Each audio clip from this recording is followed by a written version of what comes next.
Hello, fourth grade. It is Monday, April 6th,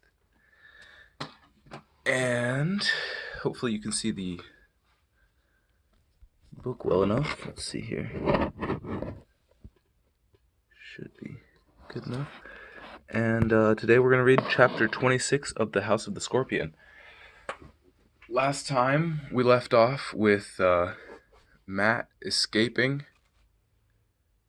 El Patron's ranch, and he ran into some black sludge. Some other refugees were trying to get across at the same time. Matt used them as cover in order to escape. So now we are on chapter 26, and it's called The Lost Boys. So read along if you can see it. Que coraje! What spirit that kid has, a man said. Matt wiped away the goo dripping off his hair. He saw a pair of uniformed men approaching from amid ruined machinery and tanks. Hey kid, ¿Cómo te llamas? What's your name?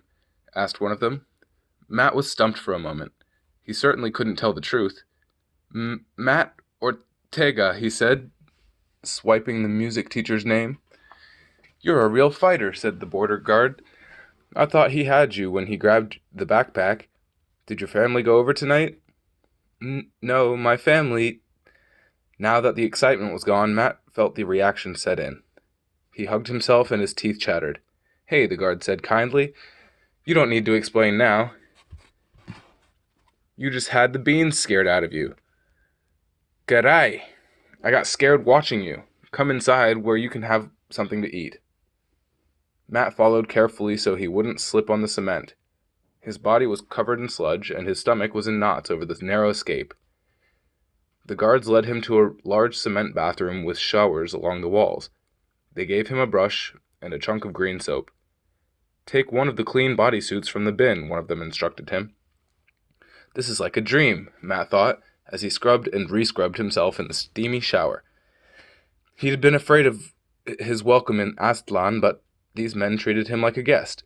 They didn't seem a bit surprised to see him. Matt found an olive drab jumpsuit that didn't look too bad. The cloth was rough as a floor brush, but it wouldn't help him fit with the others. He could pass as a human. It would help him fit. When he emerged, he was seated at a table and given a plate of tortillas and beans by a man in a black uniform with the emblem of a beehive on his sleeve. Thank you. This is very nice, said Matt. Oh ho, we have an aristocrat here, said one of the border guards. When was the last time said thank you to a keeper, Raoul? About the time America discovered Columbus, said Raoul. He pulled up the chair. Okay, kid, what were you doing at the frontera? That means border in Spanish. Matt, between mouthfuls of beans, gave him the story Tamlin had prepared. His parents had been taken by the farm patrol. He got scared and ran back across the border. He wanted to go to San Luis.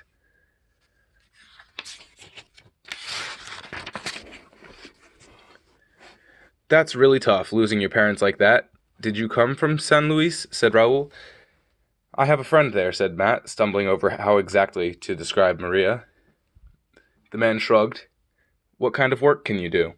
Work? Matt was confused. He knew how to run an opium empire, but he didn't think that was what the man wanted to hear. I can play the piano, he said at last. Raoul laughed out loud. Now I know he's an aristocrat, said the other border guard. Don't get us wrong, said Raoul, noticing Matt's unhappy expression. We like art and music, but in the new Aztlan, we don't have time for our hobbies. We have to contribute to the general good of the people. It's hard, but it's fair, said the other man. So if you have a special skill, like balancing magnetic coils or running a positronic purifier, please tell us. Positronic purifier, thought Matt. I don't even know what that is. He racked his brain. I studied water purification, he said at last. It wasn't quite true. Matt had toured the water purification plant, but he thought he remembered enough to be useful. Those plants are automized, said the border guard. Wait, I'm getting an idea, said Raoul. Stomp on it before it gets away, said the guard. No, really, the plankton factory in San Luis can always use new workers. That's something like water purification, and it's where the kid wants to go. The men seemed to think this was a brilliant plan, and Matt, who had no idea what they were talking about, said the plankton factory sounded fine. It was in San Luis after all. He could leave right away and find his way to the convent of Santa Clara. Matt spent the night in the guardhouse, and in the morning Raoul took him to a large gray building with high windows covered with iron bars.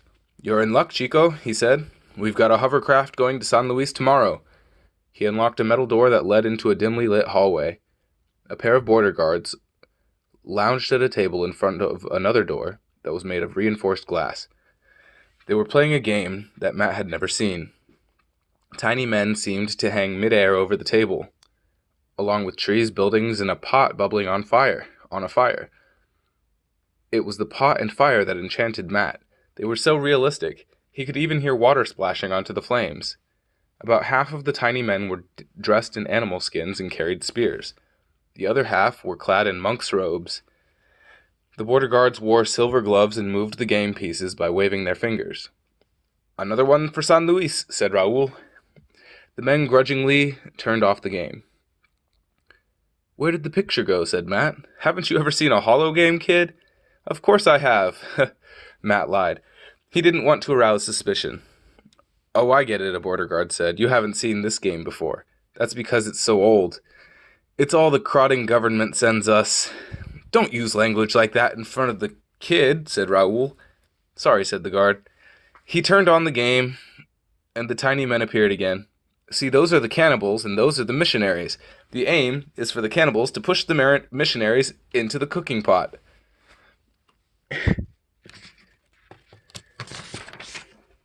"And the missionaries?" Matt asked. "They have to push the cannibals into the church, but first they have to baptize them." Matt watched fascinated as a tiny missionary held down a yelling cannibal and sprinkled water on his head. So that's what baptism was. "It looks fun," he said.